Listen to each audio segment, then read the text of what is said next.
آج سے ہزاروں سال قبل جزیرہ عرب کے ضروری علاقوں میں یمن کے گرد و نواح میں ایک شہر آباد تھا جسے سبا کہتے تھے، اور وہاں آباد لوگوں کو قوم سبا کہہ کر بلایا جاتا تھا۔ یہاں کے لوگ نہایتی نعمتوں اور راحتوں میں تھے۔ ہر طرف لیلاتی فصلیں اور پھل سے لدید درخت موجود تھے، مگر یہ قوم شرک میں مبتلا تھی اور سورج کی پوجا کیا کرتی تھی۔ جب وہاں کے بادشاہ شراجیل بن مالک کی موت ہوئی تو اس کی بیٹی بلقیس نے حکومت کی باگڈور سنبھالی۔ بعض محققین نے لکھا ہے کہ بلقیس کے والدین میں سے ایک جنات میں سے تھے، مگر اس نظریے کی کوئی واضح دلائل نہیں ملتی۔ ملکہ بلقیس ایک قابل عورت تھی جس نے یمن پر 9 سال نہایتی خوبصورتی سے حکومت کی۔ دنیا کی بیشتر علاقوں میں جو تجارت ہوتی تھی وہ سبائیوں کے ہاتھ میں تھی۔ یہی وجہ تھی کہ یہ قوم نہایتی دولت مند تھی، مگر یہ وہ زمانہ تھا جہاں مشرق سے مغرب تک ایک عظیم مہر بادشاہ کی طاقت اور حکومت اور جاہ و جلال کا ڈنکا بجتا تھا، جسے تاریخ میں سلیمان ابن داؤد کے نام سے جانا جاتا تھا۔ حضرت سلیمان علیہ السلام کی حکومت دنیا کے بیشتر ممالک تھے، جس کا دارالخلافہ یروشلم شہر تھا۔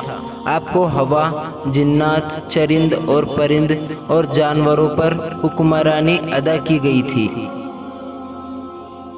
ایک دن کا واقعہ ہے کہ حضرت سلیمان علیہ السلام نے دربار لگایا تو جن اور انس اور جانور اور پرندے سب کے سب حاضر ہوئے، مگر ان کا چہیتا پرندہ ہدہد غائب تھا۔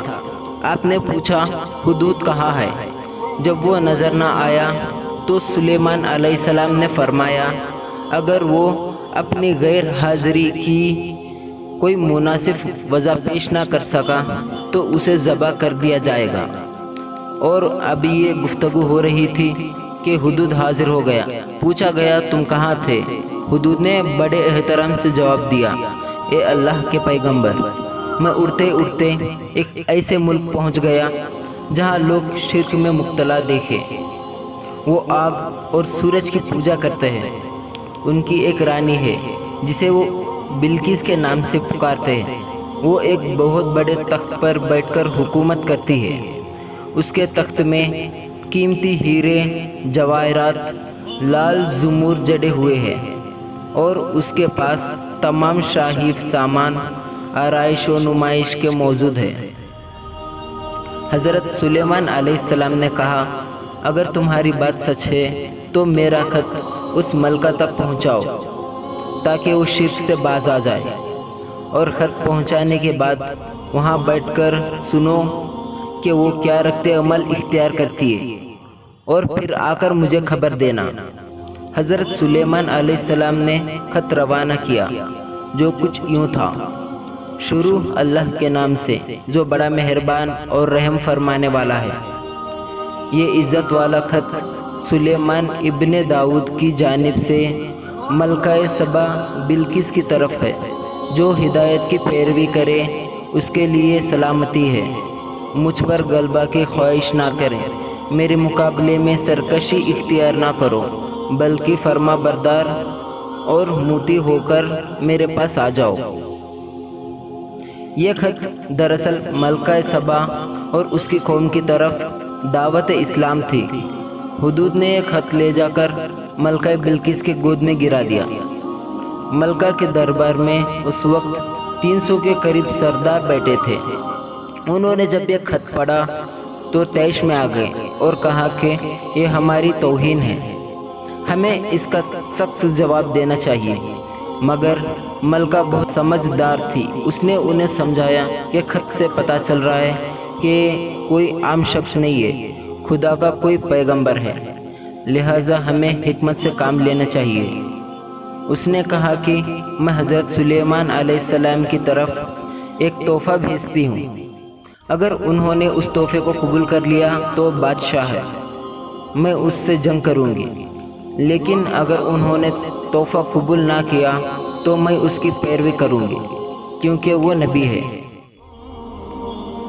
ہدہد یہ ساری گفتگو سن رہا تھا۔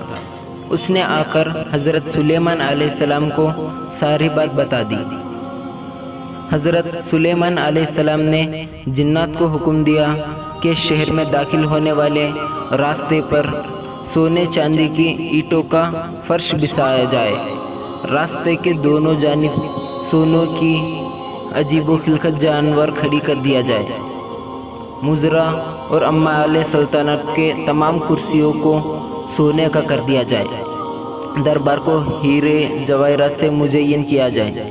ادھر بلقیس نے حضرت سلیمان علیہ السلام کے لیے تحائف روانہ کیے، جن میں سونے کی اینٹیں، جواہرات، غلام، کنیزیں اور ملکہ کا ایک خط بھی تھا۔ جب یہ تمام تحائف لے کر قاصد حضرت سلیمان علیہ السلام کے دربار میں پہنچے اور انہوں نے یہ سب دیکھے تو شرمندہ ہوئے۔ حضرت سلیمان علیہ السلام نے ملکہ کے قاصدوں سے کہا کہ تم لوگ مال سے میری مدد کرنا چاہتے ہو، مگر دیکھ لو جو کچھ اللہ نے مجھے دے رکھا ہے وہ اس سے بھی زیادہ ہے جو تمہیں دیا ہے، لہٰذا تمہارا تحفہ تمہیں مبارک ہو۔ اب تم تمہارے تحائف کے ساتھ واپس جاؤ اور اپنی ملکہ سے کہنا کہ ہمارا انتظار کہنا، ہم ایک زبردست لشکر لے کر آئیں گے۔ جب یہ خبر ملکہ بلقیس کو پہنچی تو وہ سمجھ گئی کہ واقعی یہ اللہ کے نبی ہے، لہٰذا اس نے جنگ کے بجائے حضرت سلیمان علیہ السلام کے دربار میں حاضر ہو کر اپنی اطاعت کا یقین دلانے کا فیصلہ کیا۔ جب حضرت سلیمان علیہ السلام پر یہ پیغام پہنچا تو آپ نے اپنے درباریوں سے کہا، تم میں سے کون ہے جو ان کے موتی ہو کر آنے سے پہلے ملکہ کا تخت میرے پاس اٹھا لائے؟ ایک دیو حاکل جن نے کہا، آپ کے دربار کو برخاست کرنے سے پہلے میں اسے لا سکتا ہوں، میں اس کام کی پوری قوت رکھتا ہوں اور امانت دار بھی ہوں۔ پھر ایک اور شخص جس کے پاس کتاب کا علم تھا، اس نے کہا، میں یہ تخت آپ کو آپ کے پلک جھپکنے سے پہلے ہی لا کے دوں گا۔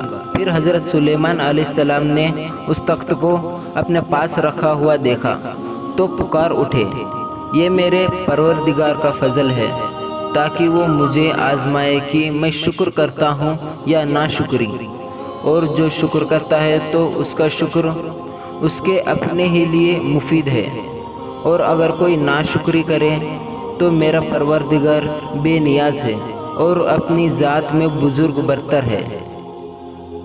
مفسرین کے مطابق وہ شخص حضرت سلیمان علیہ السلام کا کوئی دوست تھا جس کا نام آصف ابن برکیہ بتایا جاتا ہے، اور بعض میں لکھا ہے کہ وہ اپنا خالہ جات بھائی تھا۔ کہا جاتا ہے کہ اس تخت کی لمبائی 80 ہاتھ، عرض 40 ہاتھ اور اونچائی 30 ہاتھ تھی۔ اس میں موتی، سرخ، یاقوت، سبز نور جڑے ہوئے تھے۔ حضرت سلیمان علیہ السلام نے اس تخت میں رد و بدل کر دیا اور اسے پہلے سے بھی بہتر بنا دیا۔ جب ملکہ بلقیس حضرت سلیمان علیہ السلام کے دربار میں حاضر ہوئی تو آپ نے پوچھا، کیا تمہارا تخت بھی اسی طرح کا ہے؟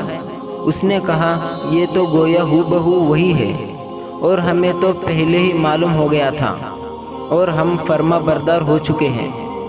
بلقیس کے آنے سے پہلے حضرت سلیمان علیہ السلام نے ایسی عمارت بنانے کا حکم دیا جس کا فرش شیشے کا ہو، نیچے پانی جاری ہو، پانی میں مچھلیاں اور دوسرے آبی جانور ہو۔ حضرت سلیمان علیہ السلام اس عمارت میں اپنی شاہی تخت پر جلوہ افروز تھے، اور شیشے کے نیچے سے پانی اپنی پوری آب و تاب سے بہہ رہا تھا، جبکہ اس کے اوپر شیشہ نظر نہیں آتا تھا۔ بلقیس کو اس محل میں لایا گیا تھا۔ جب اس نے فرش کو دیکھا تو سمجھی کہ پانی کا ایک حوض ہے، لہٰذا اپنی پنڈلیہ سے کپڑا اٹھا لیا۔ سلیمان علیہ السلام نے کہا، یہ تو شیشے کا چکنا فرش ہے۔